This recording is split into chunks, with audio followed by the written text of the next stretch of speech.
Scott Parker. I can welcome Mark Yates, Chairman of the Health and Care Trust, and Scott Parker, who has done a great deal of work on the transition and improvement plan. So if I can't actually see Mark, unfortunately, but Mark, if you can hear me, you can start in your own time. Thank you, Chair. Yes, I'm here. Can you hear me? I can hear you, definitely. And as I said, welcome. We're delighted to have you here. Thank you very much. And if you want me to launch in, I certainly can. I believe you have a brief set of slides, because I think the important thing is for me to answer any questions, or Scott to answer any questions. There we are. Thank you very much indeed. And I'll try my best not to sound too much like Chris Whitty in this and asking for the next slide. But if we could just leave it on the opening slide for now, please, which is just the one where the cursor is with the heading slide. That would be quite useful. I've now addressed a number of forums with regard to the CQC inspection, the CQC process, and indeed our subsequent action plan. Those forums have been internal and external, and include the Let's Talk event, where we had 400 staff online. Included yesterday's public board meeting, actually, where I think, Martin, you attended on behalf of Health Watch.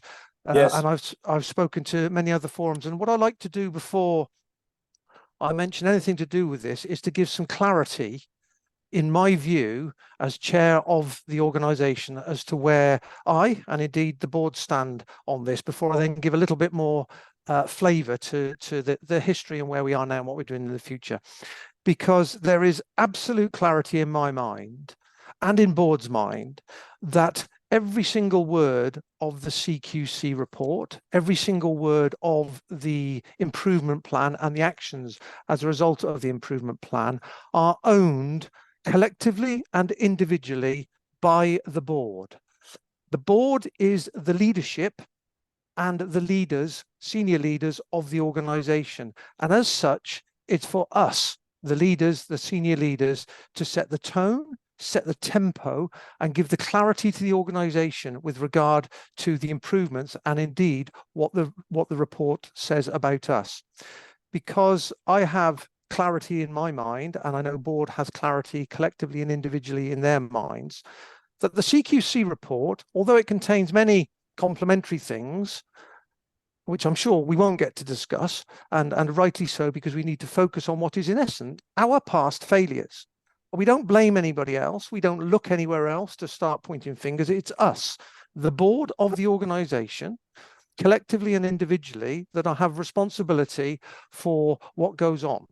And that includes when the CQC report comes. So I want to make it absolutely clear that board accept, own the responsibility for this, and I, as chair of the board, do exactly the same.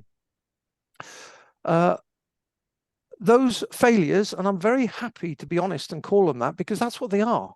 To call them anything else would be to try and deflect or in some way create a smokescreen, and I won't do that. Those failures are in the past, and what's really important, I think, is about what board is doing now, collectively and individually, and the activities about owning our improvement plan and ensuring we deliver it, and of course deliver it we will. So one of the things I wanted to say is that is the board of the organisation. I think, in fact, I know this was actually identified in the CQC report. We collectively have all the skills and attributes that are required to deliver the improvement plan and to do our job as a board. And indeed, the CQC said that, I think, somewhere like very early in the improvement plan. And we will be pursuing our improvement plan with a sort of relentless vigor, because the improvements to get to the excellence we desire is nothing less than the patients and staff, the staff of our organisation and the patients that interact with us. It's nothing less than they deserve. And that's one of the things that's absolutely forefront in my mind and in board's mind. So there is this, it's not as though we have an option in any of this. It's what we do, it's what we're going to do, it's what we're passionate about, and it's the responsibility we absolutely accept. So with that as a sort of just an opening sort of that's my general feelings on it. Perhaps we can touch upon some more of the details. So if I could go to the first overview slide, which is a bit of a reminder. The inspection to which that report refers to goes back as far as last February. So Feb to June were the various inspections. So it's quite a sustained period. But we didn't receive that report until January 2024. So I think it was the 19th of January, the day after our previous board meeting, actually. And we, as you will know, a rating of requires improvement. However, that formal report obviously wasn't the first thing we saw, because we had verbal feedback, we had various correspondence and meetings with the CQC. So although we didn't know the exact detail of what that report was going to say, we knew the areas ourselves, we knew the areas that were general concern. And so we started that process from the moment we had the first day's feedback, in essence. And the process really became turbocharged when one of the very first discussions was between the Chief Executive of the Trust, Sarah, and Simon Trickett, the ICB, about how we could work in collaboration with complete openness about what the report says, what it's going to say, and how we improve. And the ICB and Simon were good enough to immediately recognise how they could assist. And Scott, who's on the call today, was seconded to us as Improvement Director. Scott obviously has wide experience, but he's been leading the charge from a day-to-day logistical perspective, and he knows all the detail within that improvement plan, and I'm sure can articulate any of it that's required. But one of the things we did is the CQC were telling us things, but what was absolutely key is, what do our staff think? Let's not just do a top-down improvement. We need to know what our staff think from the ground floor up. So one of the largest staff engagement there's ever been within our trust commenced. And as you can see on the slide, there's 700 staff that were directly spoken to and directly had their views collected, collated, and analysed. And it's fair to say what they were telling us was broadly what we understood the CQC feedback was. It was broadly what we already understood anyway, apart from anything else from the previous inspection of Hillcrest, which I'm happy to touch upon. So from that, we recognise we were not going to be able to do this on our own. We were not going to be able to get the improvement we needed on our own. So we immediately sought external support in a couple of areas. That's outside of the external support from the ICB. So external to the NHS, so I call it. There's mention within that report about risk management. So we went to risk management experts, Good Governance Institute, and we've commissioned them, and we've already had their report back, a review of our management systems of escalation, specifically in relation to risk management and risk mitigations, etc. We also have now appointed, although we went through a proper procurement process, a company called A Kind Life. That's what A Kind Life is. It's a consultancy company to assist us with the cultural change, because a large proportion of the CQC report actually refers to culture in essence. And as we know, culture is what drives most things in any organisation. So we've got their support. There are two elements to the improvement plan, although they are inextricably linked. The must-dos relate to regulations under our statutory framework, and they're referred to as must-dos. And they are part of the overall trust improvement plan, but we're quite clear in our mind the must-dos are addressing the regulations, but the trust improvement plan is a far wider improvement plan, because it touches all elements of the trust. We are not just focusing on what the CQC said to us, we are focusing on our entire organisation, and that's what's coming back from our staff feedback and engagement. Next slide, please. So just a quick reminder, this is what the CQC look at, and it's those domains there, or the 5 key questions which they seek to answer in all that they do there. So kicking off February to June, as I stated, the whole thing gets called a well-led inspection, and they inspect various services and also corporate centre and governance, for want of a better word. But well-led is actually part of the well-led inspection, which we'll come to. So we did get the initial feedback, and that's the moment we started taking action. And indeed, for your information, we received the feedback at 4 o'clock I think it was half past 3, 4 o'clock, just Sarah Dugan and I, Chief Executive and I, and it was just verbal feedback, nothing in writing. By 5 o'clock, the board was meeting, although it was virtually, to discuss what we'd heard and to start the journey of exactly how we are collectively going to improve the trust. So it started within an hour of the feedback. Next slide, please. And to précis it down, this is the outcomes, and you would have seen this in the report. This is the outcome of the inspection. This is how we are graded. And as you can see there, the overall outcome is required improvement, because in safe, we require improvement, effective require improvement, caring and responsive good, and well-led require improvement. There have been some slight up and downs within that, and they're all contained in the report, but this is perhaps the focus. This is what the organisation looks like. However, I think it's right of me to say, and important for me to say, that the CQC didn't inspect all aspects of our organisation. So the matrix that you see in front of you there is a combination of inspections, I think going back as far as 2015 up through to now. So they don't come and look at everything all in one go. It really is a series of inspections, although the major one was between June and February. So some services haven't been looked at since 2015, which is disappointing to us. But that is where we are, and you will focus naturally. You will look at the reds and the ambers, quite rightly so.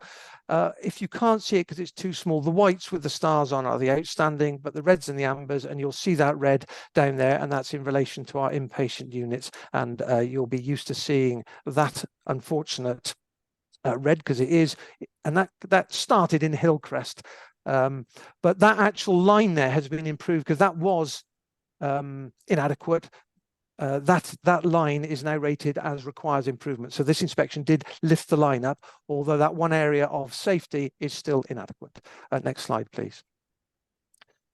So broadly then, I'm trying to give you a broad overview of the areas for improvement. Firstly, board challenge. CQC rightly said, board, this is your responsibility. If we found these things, therefore you clearly can't be challenging enough, or inquisitive enough, or curious enough, or whatever terminology you wish to put upon it. We're very clear now in terms of the responsibility and accountability we have, and we've put a large emphasis. I personally have put a large emphasis into improving the board's method of operation, how we operate, and the challenge in particular. How do we find out what's happening in the organisation, which is always an extremely difficult thing within the NHS, when you have, as we do, approximately 120 different work locations, 4,500 staff. We have a responsibility to do everything we can to ensure that we get an understanding of what's happening in those areas. I won't pretend it's easy. There's also a comment about visibility of leaders.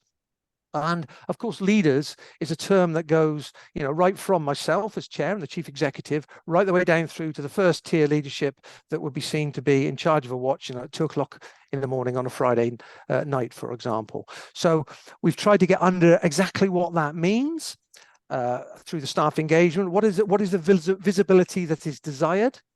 And it's not just, in fact, to the best of our understanding, it's absolutely not talking about board just, of course, board, but it's about the level between board and the ward, those leaders as well, and where we are addressing that.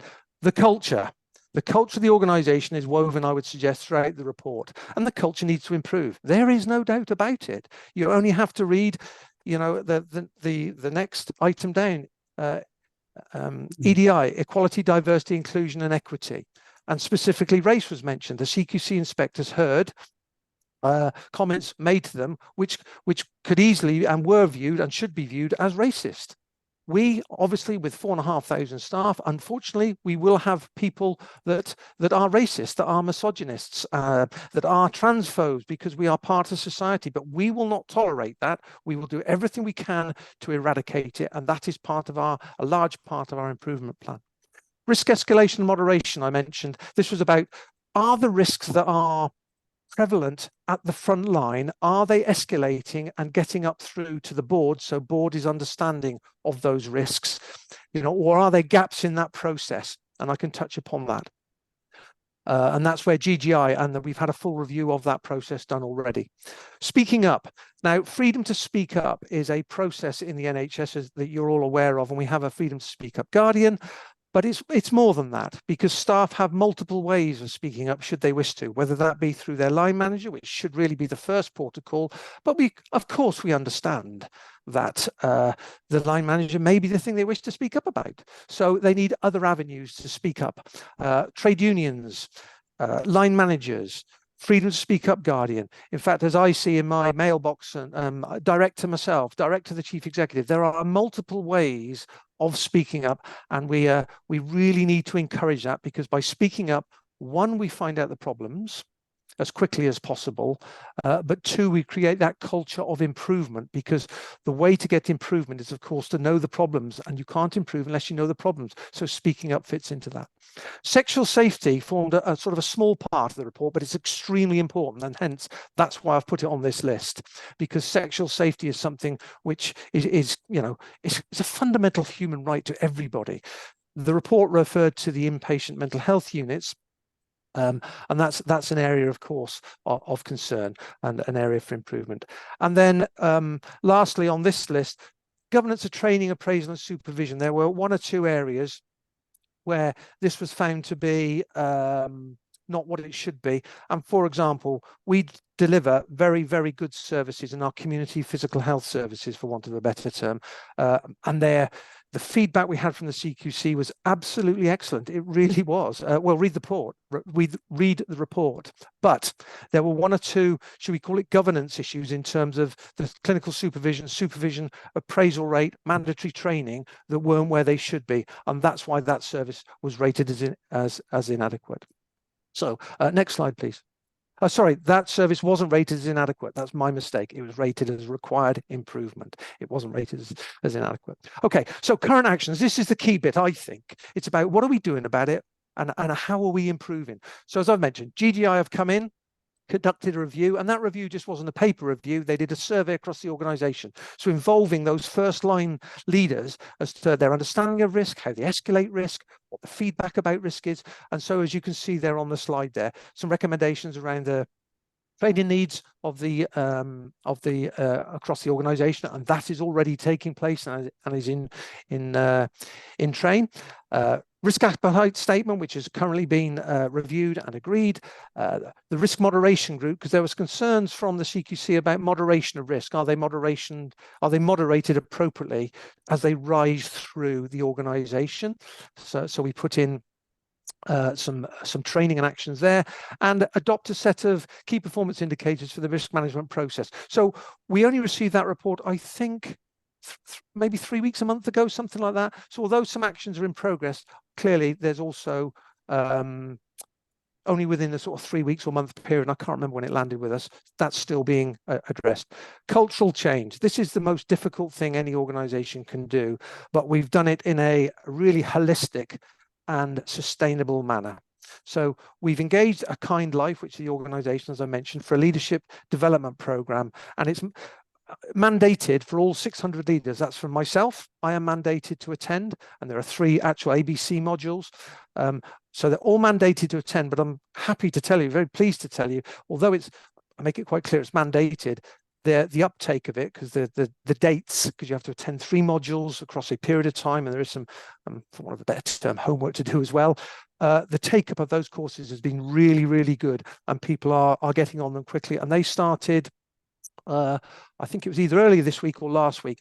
And to demonstrate the board commitment to this is that every Module A, that's a starting point, the opener, is opened by the chief executive of the organisation.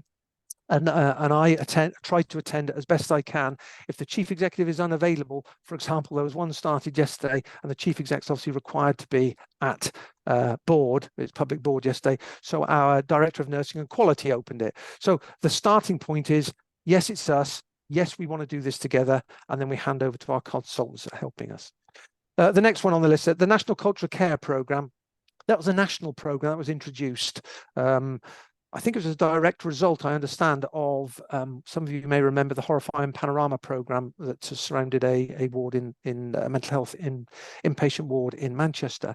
When we saw that was coming out to all trusts, and it was an assistance to us, we actually asked, can we be an early adopter? Can we can we get engaged early on in this program? Because apart from anything else, it brings cultural expertise to us, and that can be another method of judging ourselves and our potential improvement.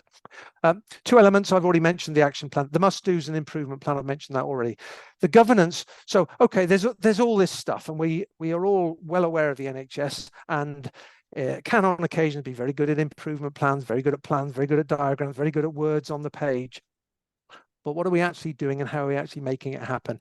So, and I'm sure you'll want to ask me some questions around that. But the governance, every public board meeting we'll be receiving an update on this. So far, those updates have had to be in private, because until the CQC issued their report in January, we couldn't really comment on the CQC report because it wasn't a published document from the CQC.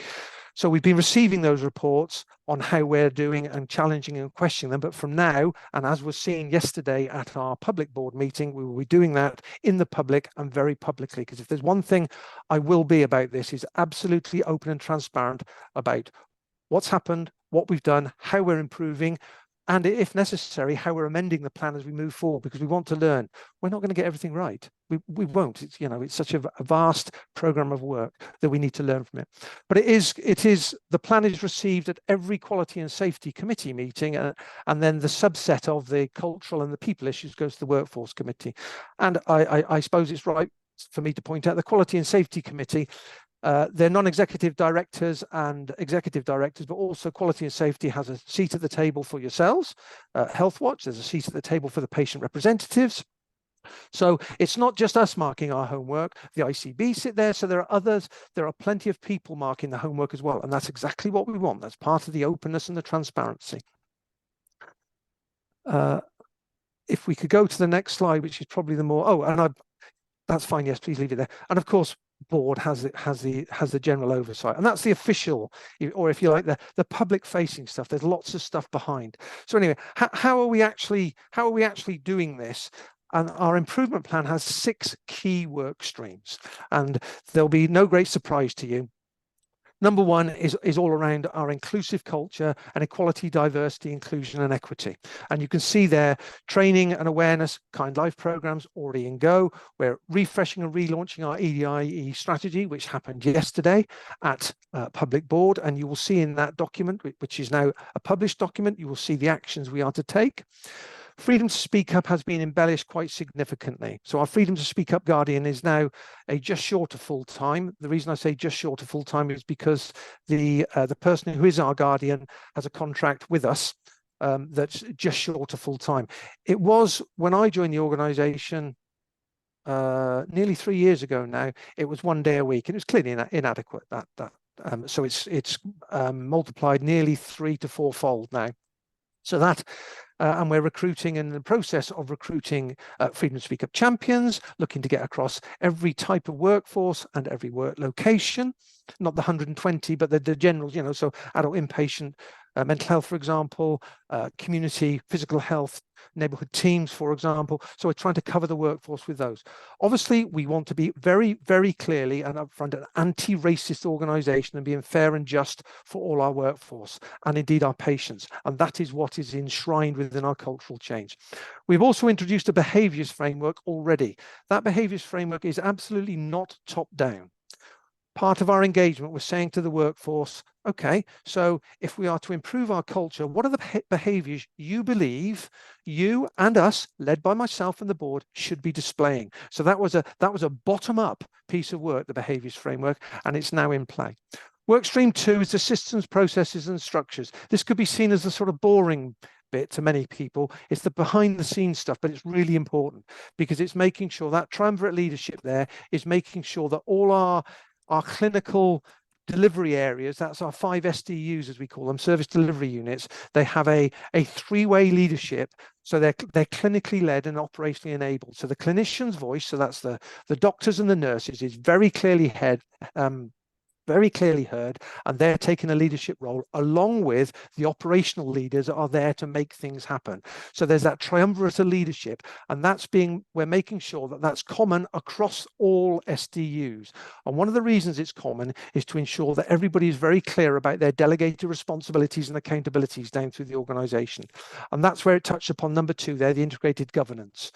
So there's clarity, not only in the structures, but the decision making, because we want our leaders to understand what they're responsible for, what they can do, perhaps what they should pop up in the managerial chain, but what they are responsible for doing themselves. So that's work stream 2.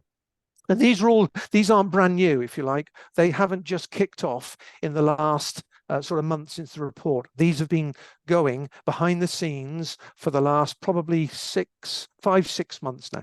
Workstream 3 is the regulatory standards and accreditation. It's fair to say that our accreditations across the organisation fell or slipped during the pandemic. And I'm talking about getting accreditations, the national accreditations I'm talking about for various places of work. That's both in the corporate side of things and indeed the clinical side. So if there's a national standard, whether it be gold standard, whatever it might be, we are seeking to get those accreditations, not because we like bells and baubles, but because if you get those accreditations, it means there's been some external validation of what we do. So it's not about the accolade, it's actually about it's about getting that external validation about what we do. Next slide, please. So the other 4, communication and organizational planning. Obviously, comms is absolutely key, and we've demonstrated that already through our engagement with the workforce and the 700. And that goes on to this day. It wasn't a one-off event. Those communications go on all the time. And a good example is there are some places where in the organization where we've heard things in the communication that need some more detailed communication. So Scott or one of the team, they're going to have one-to-one sessions or team sessions to try and extract their values, their views, their understanding of what needs to improve. So it wasn't a one-off, it's a continuing process. Really key is the patient and carer voice in the governance and hearing and acting upon it as well. And there are a number of things that have been put in place to do that.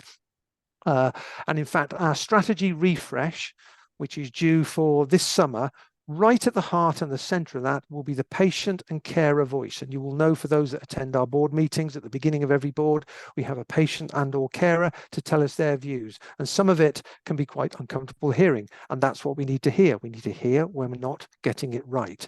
And we listen to that. But the patient and carer voice, we've got a number of things in play, but we really need to embellish it and put it to the front and center of what we do. And of course, continued improvement has got to be what we want, throughout the organization. This isn't about one-off. This is about sustainability and getting improvement as a way of working. It's what we do around here. That's the type of improvement we need. It's what everybody does in their day job, their job and improvement.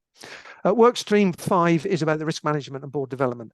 Board development now isn't just about the individual items. So how are we dealing with risk management? How are we dealing with culture? How are we dealing with these things? It's actually about how board acts and interacts with itself and makes it better at governing the organization, better at doing what it should be doing for the organization. And we're going through a process now. We're 12 months in, and to give some examples, we've had sessions on risk management, our views on risk management, our risk appetite, how we conduct our risk processes. We've had a very good session on constructive challenge, externally facilitated. So again, not marking our own homework. So challenging us as to how we act and interact with each other, whether that be exec to non-exec, non-exec to exec, or all amongst ourselves. So it's about how board operates. And obviously that's a direct responsibility of myself personally, because we need, as it says there, leading and inclusion. We need to model the behaviors I was talking about. We are the leaders. We accept the responsibility. We must demonstrate first and foremost to the organization. And then work stream 6. We only had 5 work streams to start with. And then as we went through this process in listening, it became apparent to us through the listening, and then listening's one thing, but acting is another thing. We acted because the corporate administration side of the organization was broadly saying, what about us then? organization. You seem to be very clinically patient-centric focused. Yes, we are. That's absolutely true. But how are you including the corporate and administrative services views and needs for improvement? And we've taken that absolutely on board. And so we now have an additional work stream, which was the last work stream put into the plan, as you can see there, to listen to the voice of the corporate and administrative staff and make sure the governance processes and improvement processes are there, and also they are enabling our clinical and operational leaders to release their time as best as possible to what we want them to do, which is obviously to deal with the front line and improve and assist the front line. Okay, I think, unless there's a surprise to me, I think that's the last slide. I may be wrong. It wouldn't surprise me. Is there one other there? Sorry. Looks to me like the last one. Yeah. Okay. Idea. I take it, Mark, you'll be willing to answer questions.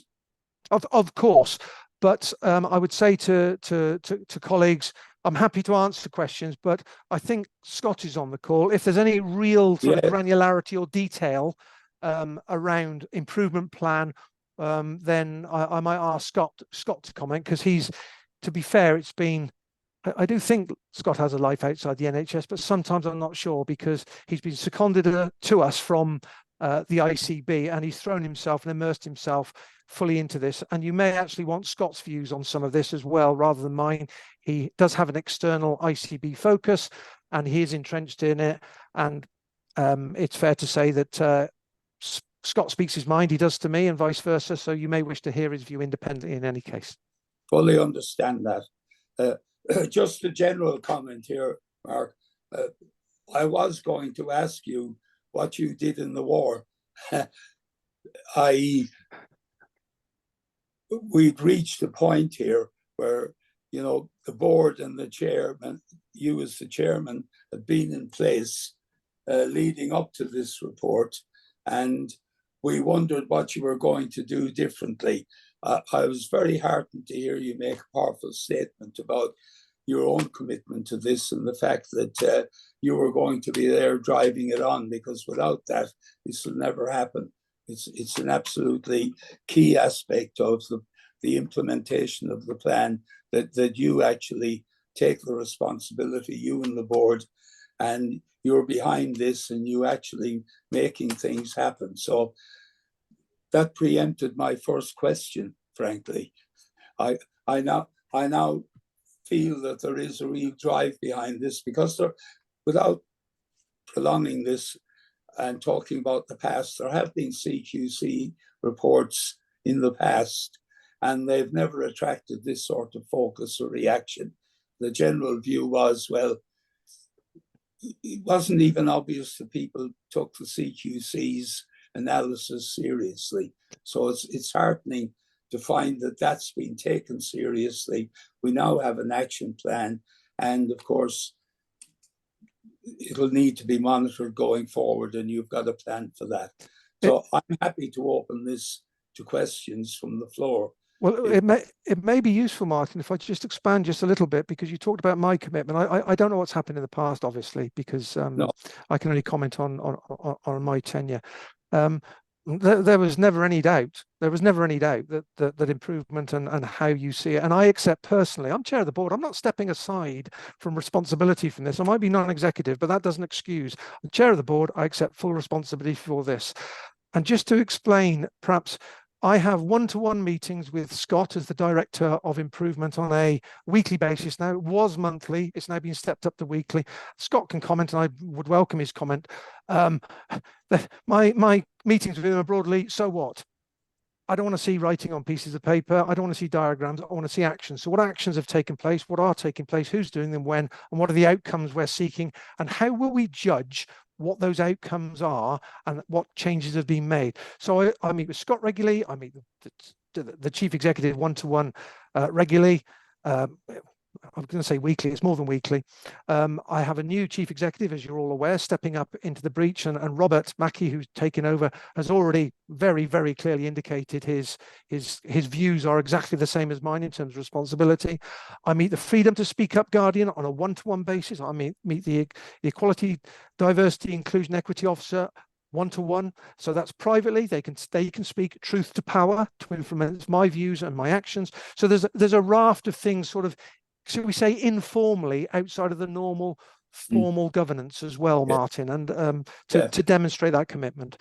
And if I just mention one thing before I move on, Hillcrest is a good example.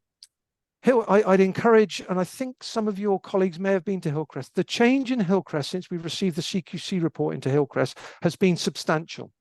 I visited Hillcrest, was it 12 months ago, 15 months ago, when it was, let's call it as it was, when it was received the report and it was perhaps in the doldrums.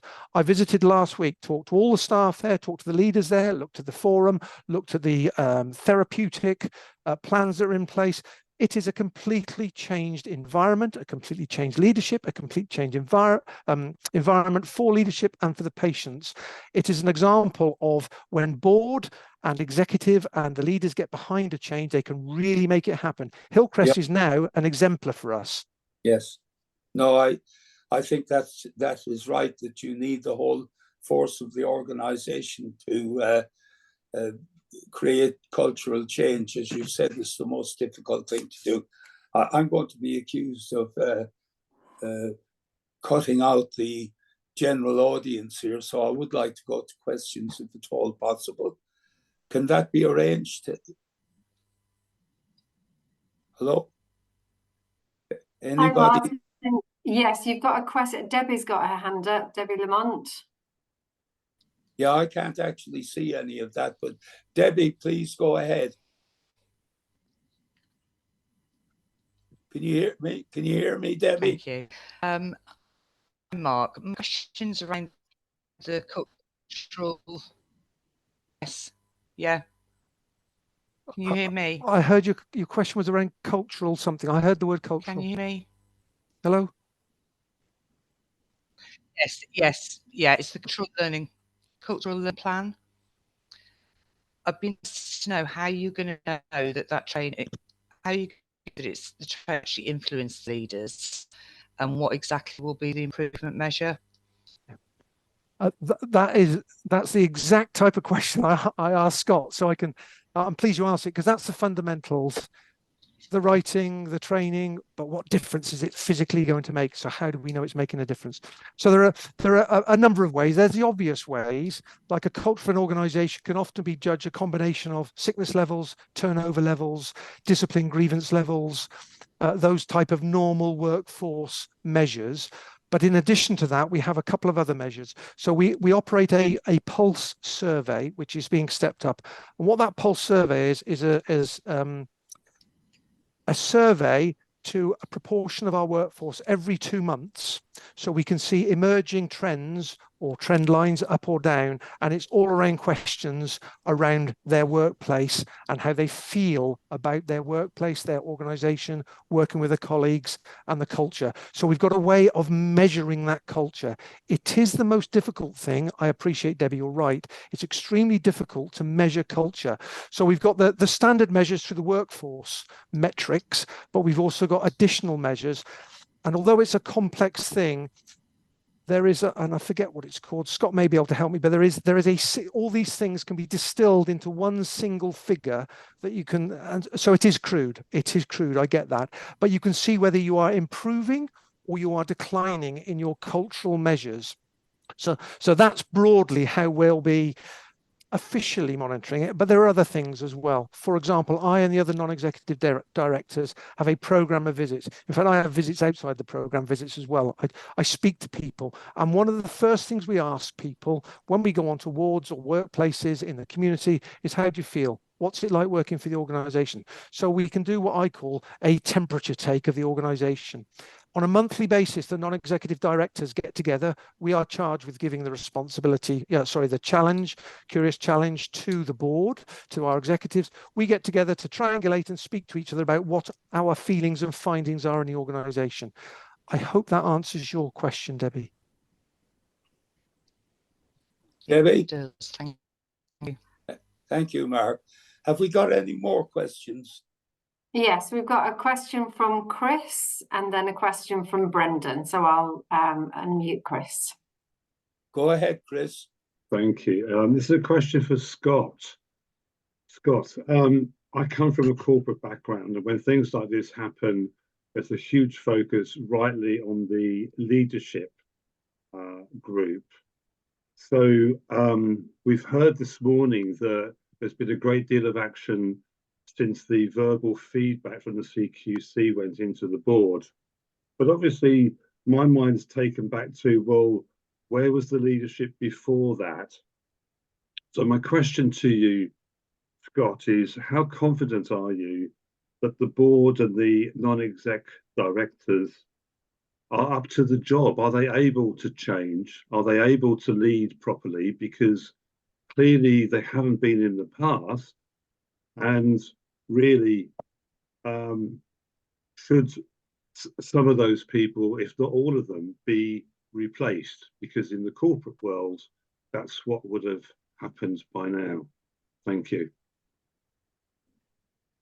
Yeah, thank you, Chris. And good morning, everybody. So again, I'll just do a real quick introduction, and I'll go into the question. So as obviously Scott Parker, Director of Improvement, I was put into the organisation at the end of the summer. So we're coming on for 8 to 9 months now. And I think that Chris wrapped up in your question. There's a number of really good points, and again, I am going to be very open and honest here. So when I first came to the trust, and the CQC report had been received, obviously that from a leadership perspective, yes, it did cause some challenges for individuals. Some people found some of the themes challenging. And as everybody, as human beings, you do need a period of time to absorb those, understand those, recognize what it means for you personally. So during my first 2 to 3 months there was a big piece of work around, right, what does this mean? I was charged with giving direct feedback through to executive colleagues. That was partly driven by what's in the CQC report, but also I conducted a listening exercise from September through to October, of which 700 staff provided their views. And from those views of those 700 staff, there was some very clear feedback across the organisation in terms of the way it operated, both on a systemic point of view, but also coming down to a leadership point of view. And there were challenging conversations in there. I'm not going to lie to you, there were challenging conversations in there. But we're now in a position where everybody recognises and accepts their role in this. They see what it is they need to do differently. And there's been agreement around between directors about when people slip, about that peer-to-peer challenge piece, and I'm there to regularly support people to understand when something's gone off and we need to pull it back on. Then that is my role. In terms of, obviously, Mark's referenced the weekly meetings with himself. As part of that as well, we've had very open and candid conversations about what it has to happen differently in board, what some of those challenges have been, and Mark has been really receptive to those on an individual basis, but also I've seen those being enacted through the board space, and that journey being led from the front. Now, if we can just link a little bit to the next question or the previous question around measurement, ultimately, though, the success of that will come down to the views of the staff and also patients and carers. So we'll see the impact through the working experience of those staff members, and then ultimately what that means for care and quality of care. So I hope that answers your question. I am confident that people are in the right headspace for leading this. There is a lot of work to do, and it is the absolute focus of the organisation. I wouldn't be doing my job if I were to let up on the pace of that or let focus slip. And I'm absolutely committed to working with colleagues to make sure we get this right for staff and patients. Does that cover everything you wanted me to talk on, Chris, or is there any areas you want to dig deeper into? Or yes.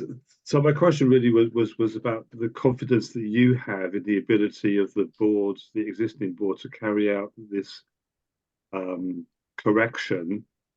I'm not sure, this probably isn't the right place for it, to dig a bit deeper in terms of how all this happened in the first place. You know, where the blocks were in terms of cultural awareness and the need to get out and be visible, because that seems like one of the big areas that was missing, that is now being corrected. yes, You know, that in my mind is something that should be obvious. If you're on the board, you should be out there doing it. You know, why do you need to be told to do that? And if you need to be told to do that, then are you the right person in the job? So that's really where I'm coming from on this. And you're obviously better placed to answer that question than me. So I'll leave it there. But so that's my thoughts on it. Yeah, no, it is a very fair challenge. And I mean, if you take the visible piece, and again, just in the spirit of being candid, so some of the teams had fed back about managers disappeared during COVID and some of them never came back. That was some of the feedback. And we've gone round, we've collected that, we've understood that. And certainly from the board perspective, the board is far more visible. In the health service coming out of COVID, did it happen quickly enough? No. But I'm confident the board is very much doing that now. The next piece of work that we're actually doing at the moment is looking at what does visibility mean at the next level down, because again, there is work to be doing there, and making sure that our 50 senior leaders, our top 200 leaders, the priority is being out there, spending time with staff and addressing the issues which staff are facing. So it's, visibility wasn't there. Totally get what you're saying about it being obvious, but I can give confidence that improvements have been made in that space. Thank you. I'll stop there. Thank you. Thank you. Martin, can I come in? Yes, absolutely. Because mine's a sort of supplementary, I suppose, or even related to that, or part of it is. And we've heard what you're going to do, but I think where I go back to Chris's point is the root cause analysis.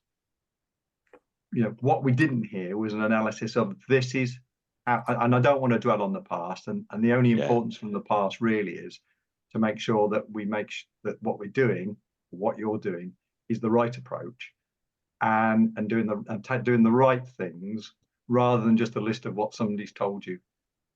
Yes, should do. And the other thing is, for me, is the risk inherent in a one-size-fits-all approach, because we know only too well. And, I don't want to dwell on the things that have gone wrong, because you've got a lot of people in your organization doing a lot of good stuff, right? And probably doing it in spite of some of the barriers that have been put in their way. And is there any risk in, for example, putting all of your leaders through the same course? Some of those leaders saying, well, hang on a minute, you're tarring everybody with the same brush. And are you doing, are you identifying those people who have done really well, and those people who haven't done so well, and is that, or is it just we're treating everybody the same? Take my point, Mark. Did you take my point, Scott and Mark, about that? And also, should I just say as well, I wouldn't want, and I noticed Natalie's on the call, and yeah, I think she's on the call. So just to say she's here as well, Mark. I don't know whether you'd spotted her in the. I hadn't spotted Natalie. No, I'm here. I thought she was going to be here, but I hadn't seen her name. So for those that you don't know, Natalie is our Director of Nursing and Quality. So she's one of our two most senior clinical leaders across the trust, and she also holds the executive responsibility for improvement, if you like. So this CQC plan obviously sits with primarily the chief executive and myself, but Natalie is the executive day to day, and Scott and Natalie work together on this. So that's just for colleagues to be aware. That's where Natalie's responsibilities lie. But if I could just say a couple of things to your comment there, Simon, you're right, the one fit size all. What this cultural training is doing is part of the training is encouraging, assisting, equipping our leaders to make sure they're not one size fits all. It's giving them the tools to do the job so they can manage and treat their staff as the individuals they are. So it's not a sheep dip type approach. Now you're a manager, now you're a leader, off you go. It's encouraging them and giving them the tools to be that individual leader, inclusive and compassionate leader that we want. So I can see how it may look, but it's a far deeper approach than we can sort of explain sort of on a call like this. It is. I mean, if I can perhaps just build on that, so perhaps pick up some points around the analysis, and again, I think it's a very fair challenge, Simon. So yes, there were the CQC things. When we did the piece with staff, that really enabled us to drill in and really understand what the problems were from the point of view of staff. A lot of them lined up with what CQC had said, but actually really told us what the problems were.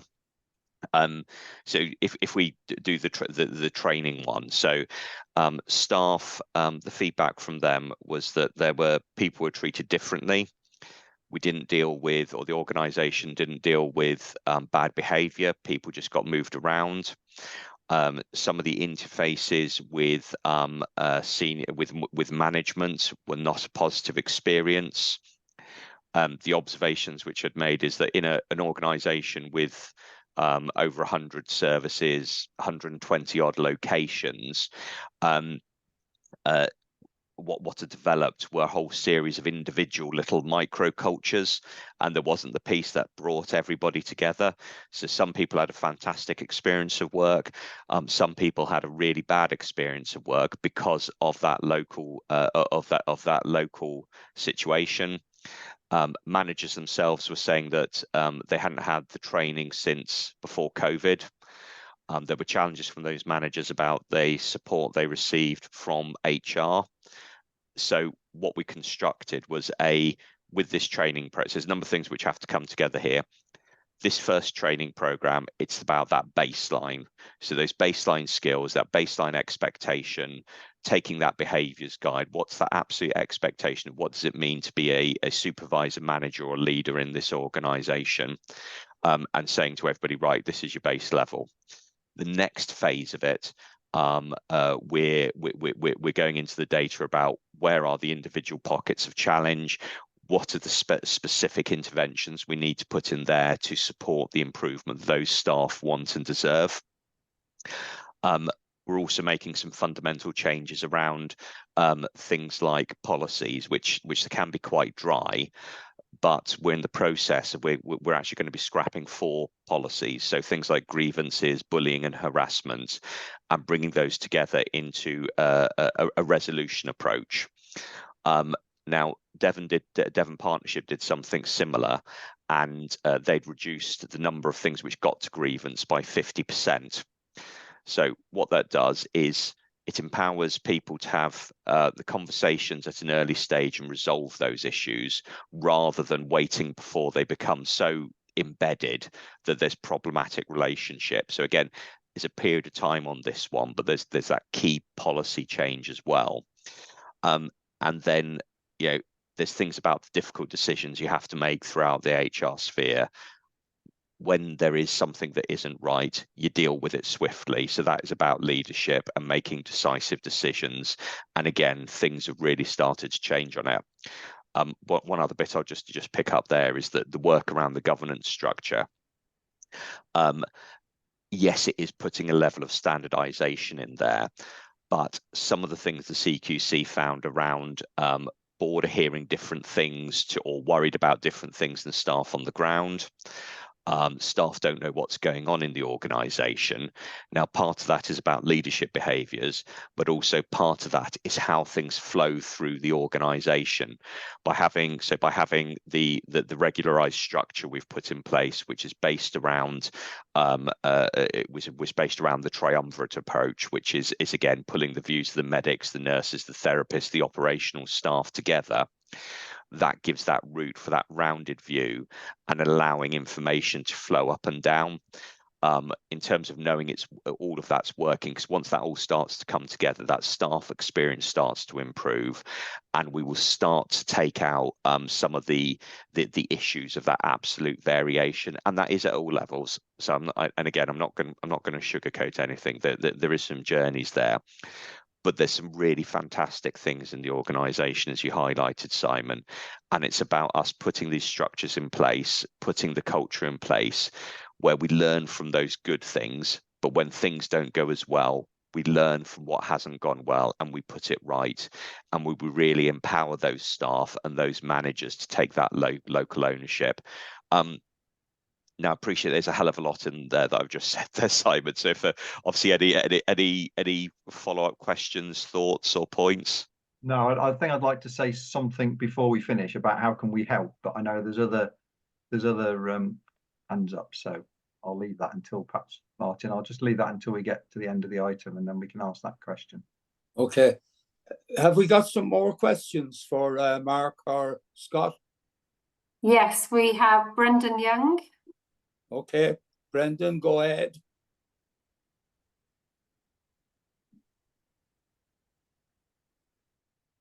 Brendan, can you hear me? Yeah, I can hear you now. Can you hear me? We can hear you. Yeah, I would just like to extend on the theme that Chris made about the general competencies of the non-execs. Because the experience I have is if you have a strong non-exec team with the competencies and the values that we would hope they would have, they can challenge with an insight that is pretty extremely important within the NHS. Okay, so your recruitment processes for your non-execs. I've looked through the bios of your non-execs, and I've got to say, despite the fact that, as Mark will know, I've been extremely engaged with the Health and Care Trust actually for many years, but very much involved in the reconfiguration of mental health services, suicide prevention, and if I could speak louder, I would be hoarse because my speaking up has rarely been heard. However, I've got to come back to this. Looking through the competencies of your non-execs and the fact that the CQC identified there is no value-based, or there was no value-based selection procedure, which I can assure you at the lowest level of recruitment into your trust is embedded. I'm surprised about it. I'm not surprised about the comments that the CQC made, because I've got to say, Mark, apart from yourself on occasion, your non-execs are invisible, completely invisible. I'm in various committees, never ever see a non-exec. We might have seen one occasionally way back in the day, but completely invisible. But secondly, the contact I've had with most of your non-execs on occasion, I can't have a professional conversation with them because they don't seem to have the competence. I had a very long discussion with somebody involved in safety and quality. She assured me she knew so much about it. When I actually raised a few technical issues about quality, she looked at me as if I was speaking a foreign language. Now, what can we do? There's only probably one non-exec that I feel is on your team who I would actually say has got the competencies and values. I can't comment for the rest of them because I don't know them. But when I look at their profile on your board, it doesn't encourage me. You have so many responsibilities. You've got, to my mind, you've got to be beefing up your recruitment. Okay, thank you, Brendan. There's a number of things in there which I'm happy to respond to. Firstly, all non-executive directors are recruited on a value-based. If you read the CQC report, it mentions there was some paperwork absent on, I forget the exact terminology. It didn't reference non-executive directors, by the way.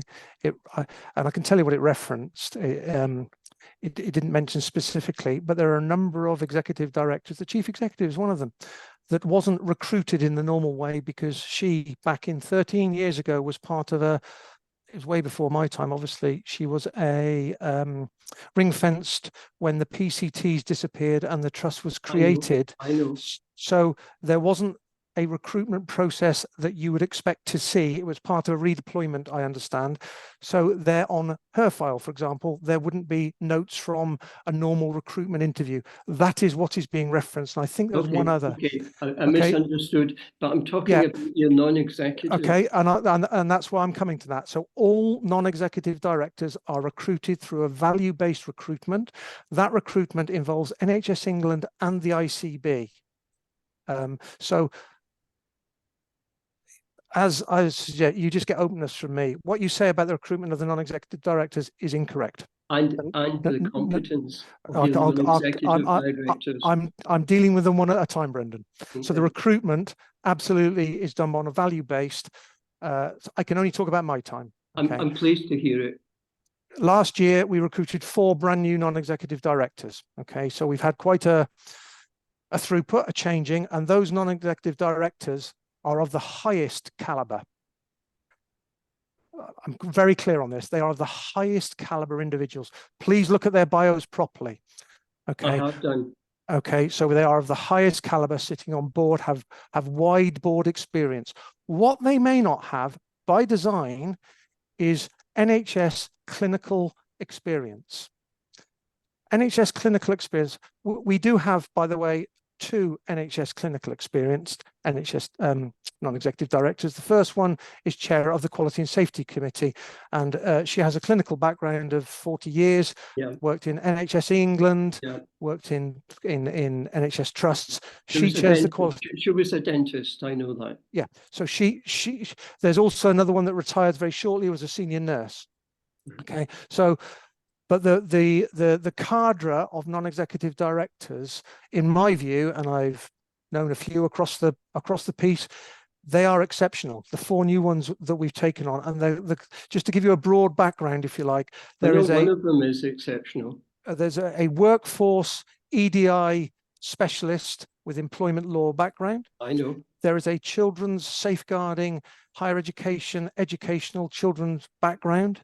There is one with a very strong financial sector background, and actually has a background from an acute trust in another part of the country, and another one that has a more local-based partnership VCS carers background. They're the 4 new ones, and that's outside of the existing ones, which are one of them is a former NHS Director of Finance many years ago, then consultant, worked in the consultancy business predominantly, and still does until the last month he retired, within the NHS, going into NHS trusts and delivering assessments of competence, well-led, and risk. Okay, so I will be quite honest with you. I refute what you're saying with regard to the non-executive directors, and if they're not known to you, we need to change that. That's the accusation, which is 100% right. Mark, I've been on the community engagement forum panel, I should say, for a number of years. Unfortunately, many of my colleagues on it, they don't seem to engage with the community particularly well, but we've not seen any non-executives. I think you should be making that one part of some kind of internal priority. But being part of the suicide prevention group from 5 years, and you and I both know that I have raised a number of issues repeatedly. It would have been nice if someone from the executive non-execs came along and basically saw what wasn't happening, and now hopefully sees what is happening. Now that's personal things, but it's an indicator of anonymity. I'm a patient rep in various organisations. I'm visible. I do my best to find out things.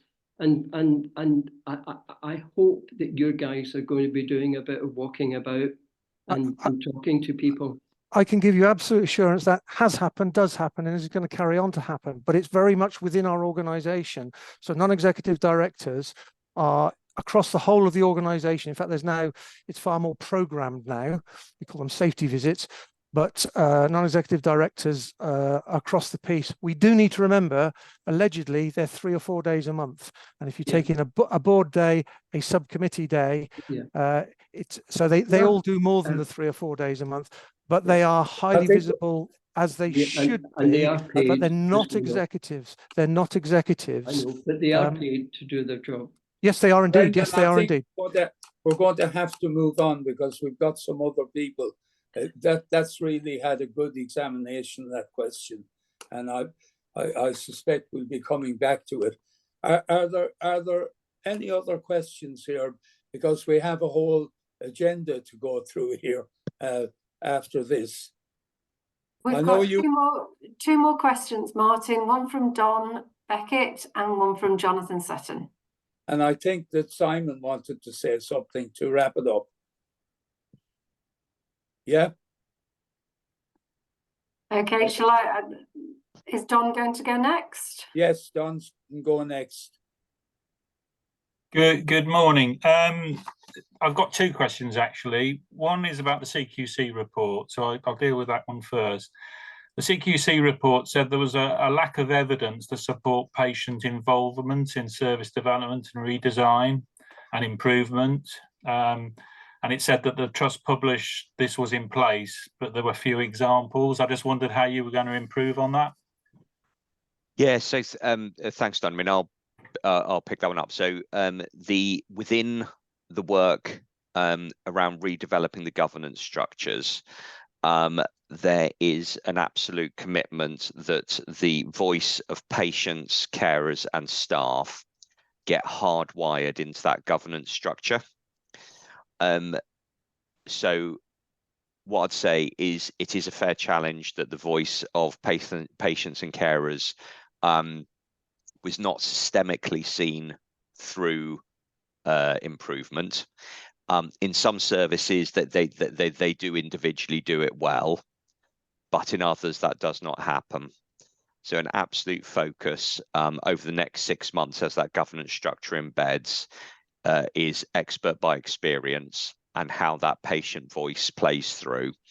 And I think is in terms of just take that one step further, the views captured by Health Watch as well, ensuring that they are appropriately positioned into the organisation and the challenge is heard, received and acted upon. So patients will be involved in service design in the future, and yes, yeah, and that's I can absolutely categorically that has been a key focus of the conversations for the last 6 weeks, and that is being drawn up in something further. And you know, part of the challenge on that, I think with Brendan, your challenge again, obviously where we met at a few months ago. Hearing your words and hearing the frustrations of that group is a key part of why that is happening, obviously, as well as what was written in the reports. Can I just comment on that? Having worked alongside the trust for the best part of 10 years, actually, that's one recommendation, one comment that actually, I guess it surprised me because I thought the process was there and always seen the process. It's whether it was meaningful, I think, became the real issue. And I just want to check out, I mean, I don't expect you to answer this, but we do need to make sure that any patient engagement and contribution does become meaningful. Mm-hmm. Yeah, but something we will want to watch for. Yeah, because you know there has been an awful lot of the 2 trusts in the county, for example. I would say you put a lot more resource into actually doing it. It's whether it's actually, I guess, translated into effective outcomes. Yeah, there's one thing hearing, but then it's about and you did touch on that in your presentation. And it's I think with that one, Simon, you will start to experience a difference, and I think that's probably the best way of demonstrating that voices have been genuinely heard. But yeah, again, fair challenge. Thank you. Yeah, my second question was reacting to the CQC report will take a lot of time and resources. How are you going to ensure you continue to develop and improve the services of the trust, whilst putting so much effort into answering the CQC recommendations? Because they go hand in hand, is my view, is that we cannot improve the services of the trust in the way that we intend to and want to, unless the other aspects are right. To get proper improvement in the services, you need the proper culture to do that. For example, you need the proper leadership to lead that service improvement. So they're not mutually exclusive at all. They're actually hand in glove. But you do pick on an important point, which is capacity. I think everybody's aware of the capacity issues in the NHS. You know, we see it on a daily basis, don't we, with the lack of resources, the poor premises, the lack of qualified staff. All, you know, we see it on that. We see it every single day. And one of my personal concerns is burnout. Is the same. You know, Natalie's on the call now. Natalie's responsible as Director of Nursing and Quality, and suddenly she's also responsible for the delivery, through the Chief Executive, obviously, and with Scott's assistance, for the delivery of the CQC and our Trust Improvement Plan. And that's a huge thing to just take on board. But people like Natalie, as the CQC report says, we've got the right people sat around the table, and Natalie is the right person to do that. But I don't underestimate the difficulty of doing that. Having just come out of the pandemic, having trying to get through and are still in the middle of industrial action, these are the things that do wear on executive and indeed the leaders down through the organisation. So us trying to keep an eye on the well-being of our staff, us trying to monitor to make sure they're not doing too much, is very, very difficult when actually we are asking too much of many of our staff because of the desire to get that improvement. So you touched upon a very important thing, but we're aware. Thank you. Jonathan Sutton. Jonathan. Thank you, Martin. I've got a question for Scott and then a question for Mark. Scott, you sound like the right bloke to do this. You've got a plate full of Brussels sprouts. Eat for the look of it, and good luck to you. Just to say, there are some really good people out there. And I'd like to just so you know this, there's a project being undertaken called Project Right Path. That's to improve the mental health training and awareness of the voluntary sector. And there are two particular individuals in your trust that have helped with that, Liam Dolan and Carl Archer. And you need to know they've done a really good job on that. And that's a very good example of a low-level keep us shit initiative. I think might take some burden off the capacity problem that certainly your clinicians are feeling, but I guess your admin staff as well. So that's a good thing. In terms of the culture, I mean, we talk of cultural change. Oh my word! But there are strengths in your culture. You have identified those. What are the behaviour changes, if you were to list three, that you're trying to get at? Because you can't do everything. What would be the top two, maybe top three? Okay, so the key things. This is actually what the next bit is. So this first bit is about the setting the benchmark, and it's about listen, learn, and improve. So a culture of listening, so really understanding what are the issues, and those being received in a positive way. So, for instance, if something doesn't go right, we understand it. We create the environment, the culture where we listen and learn from it. The learn aspect is it's an incredibly important part. So we're allowed. I've used the word allowed here, but we want everybody in the organisation. So in terms of the example you raised, which Liam and Carl have been working on, again, it's okay to fail. It's okay to try something, but do it based upon the feedback and what you're seeing in the data. The improve part is about that local ownership. So don't feel like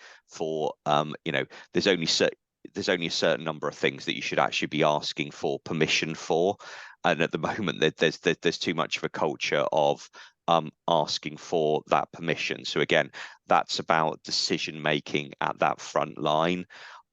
Staff, as we go through this process, staff should start to feel that empowerment to work with patients, carers, and of course their own observations, and driving some of that local continuous improvement. Some areas are fantastic. Other areas you get a feedback that there's blockers either in corporate or the management structures. Part of that is about setting the expectations and the permission that, yes, we know you want to drive these improvements at the front line, and you're empowered to do that, and we're going to enable you to do that. But those are the three really key themes that once we've set that baseline, that's where we go to. And then, of course, the behaviours, they all wrap around that, and everybody recognising what the right behaviours are around that. Yeah, you're talking about language as well, previous career mission command. It's the abstract tactique, if you will. There we have a good luck. Mark, a question for you then, please. Is so culture beats strategy every time, somebody much clever than I once said. And of course, what your improvement plans seems to do is, amongst other things, is to shift the culture. You see that in what you've written.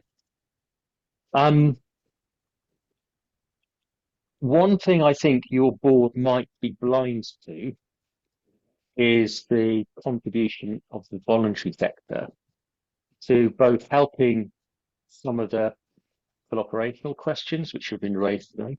For example, patient engagement and service design. Those two things have kind of cropped up in conversation this morning about things you're trying to be better at.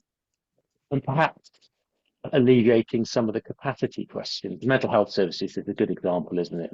Demand exceeds supply. But when I look through your board papers online, I don't see any reference at all to the board having any time for giving attention to the Voluntary Sector Alliance, which you have funded to a fair degree. It's been in place now for perhaps over 2 years, and not to appear on the board.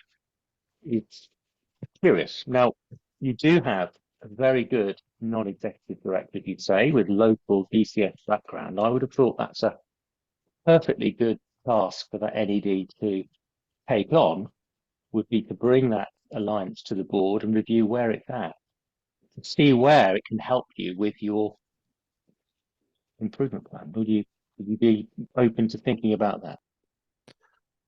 You touched upon an excellent point, Jonathan, because the voluntary community sector, this, especially mental health, as you identified, it's like a cobweb of, whether it be statutory through the NHS, whether it be local government, whether it be voluntary and community and charities, all of those should contribute as best as possible towards the improvement in our community's mental health.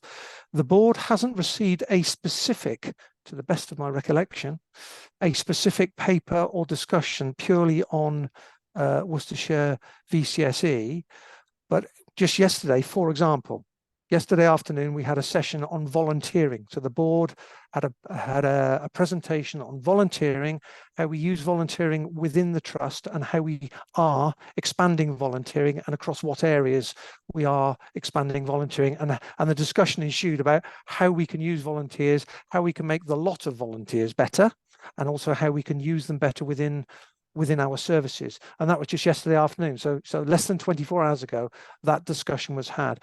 But we haven't had anything specific, but we've got a range of forums that I'm sure you're probably aware, in terms of that Sue Harris leads, and Simon will be aware of, Simon, your chief exec, will be aware of this. And Carol's, who you're referencing, non-executive director, has a long and good history of local side of things. So it's something we are desiring to improve, as in use of understanding and relationships with, but so it's something we could do better, definitely, yes. Okay, there you go. So would that be an undertaking to have that on the board at some stage in the near future? Because unless you pay some attention to that, I sense, Mark, that the Voluntary Sector Alliance is struggling a bit in finding its clear purpose. Now, volunteering is part of it. When I say it's struggling, it's changed its mission, right? And that's a rather curious thing for an organisation to do if it can't be clear on what it's about, rings alarm bells. So it perhaps could do with, if you will, a bit of intellectual help from someone like yourself and your board to shove it in the right direction, because these are collective problems in the integrated nature of the system that we operate. We need some help with. I think there is value in having a dig into this to see actually, is this investment your board has made in it turning out as you would have expected, or where it needs to go better? Because if you don't, you will lose out on some of the resources, intellectual, otherwise you might need. Forgive me, but I won't set board agendas today. But there's no doubt we need to do more with and understand more about, but I can't get into specifics because my knowledge on the specifics wouldn't be there. I do know that the VCS received its money via us, but from the NHS England, but it's all part of an ICB territory, because we've got Herefordshire as well, of course, to fit into this in terms of volunteering. So it's a wider picture. So it would be unusual for the board to be focusing on one particular place in which we knew there was a real particular issue when it comes to, like, for example, volunteering would be across the whole of the 2 counties. But I can tell you from yesterday, the whole subject of volunteering is ratcheting up within the organisation, because we recognise that it sort of came downhill a bit through pandemic when in essence the volunteers were told to stay at home, and some of them haven't come back out. Just to come back, I'm not expecting to set the board again, but the voluntary sector is more than just volunteering. Of course, there are commission services to the voluntary sector, which the NHS in general provides. So it's more than just that. It's this whole third part of the 3-legged stool, isn't it? Of the Mark, ITS. Is it possible that we could have this discussion somewhere else? Because I think this is quite an important issue and it needs to be properly examined. And to put it bluntly, we haven't got time to do it today. So I don't know how we would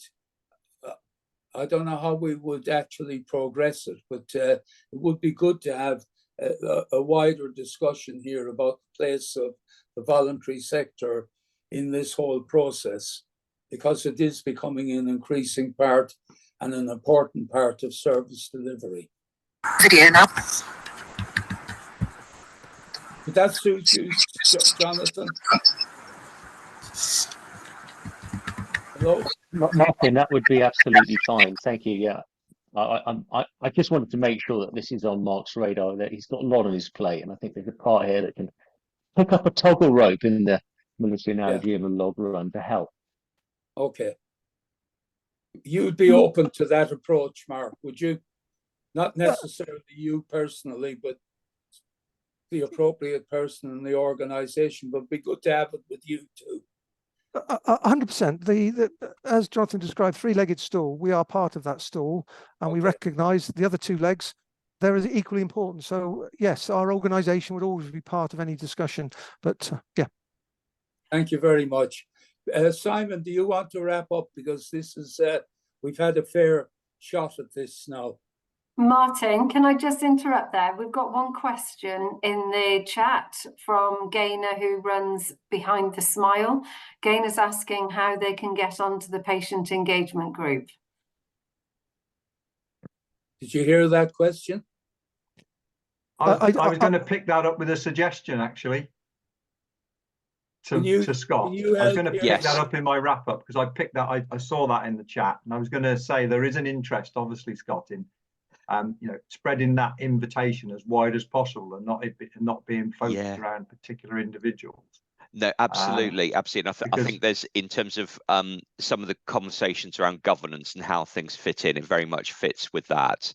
And certainly, obviously, again, we've met the once. We will be meeting again, and there will be further work there. So yes, definitely to get involved. We also we've got quite a large reference and engagement group, 100-odd voluntary sector organisations, Scott, that we're in contact with. So any invitation, happy to send any invitations, if you like, or any information, any request for support out through that group, which was going to lead me to the point of us saying, me saying, look, we've been doing this for a long time, Health Watch. And I've got to say, I won't reiterate what Martin said at the beginning, but we really do thank you, Mark, for coming along and with your very open approach to dealing with this, because it is very refreshing to see, because it's not the approach we've had from your previous predecessors to dealing with something like this. So we really appreciate it. But we've now got a seat on your Quality and Safety Committee, as you said, and I can say that I have seen one of your non-executive directors be very challenging to the officers sat around the table, and it wasn't a clinical officer either. It was, I think it was really, it was a real change to see that happening. So it is, so there is some muscle in your non-execs.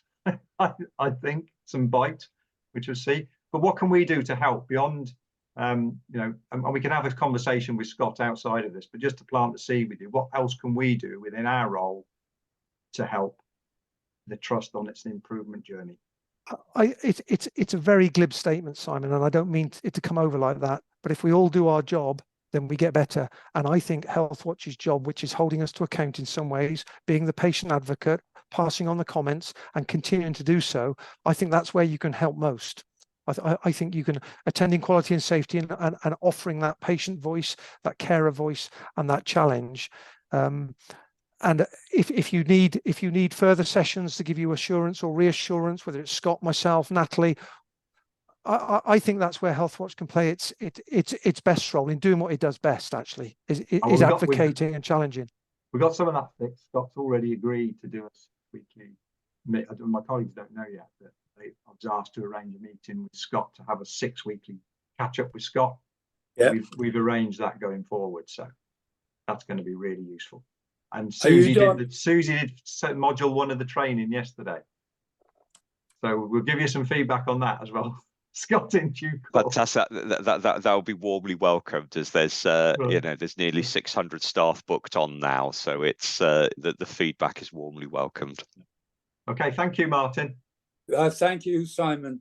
This has gone on longer than I planned, but it's been absolutely, in my view, well worthwhile. I hope members of the public have listened to this. It seems to me that we've got a plan here, and to paraphrase elsewhere, it'd be lovely to see the plan come together. And I think there's enough verve and push behind it for that to actually happen. So I'd just like to thank you, Mark and Scott, for coming here, being very open. I think it's been very valuable for us to learn the machinations of what's happening behind the scenes. We didn't know all of that until very recently. So that's very reassuring. I think that Mark and Scott, that I hope you won't mind if at some time in the future we ask you to return and we have further conversations about where we are. Thank you very much indeed, both of you. Thank you. Bye-bye now. Thank you very much indeed. Bye-bye. Bye. Right.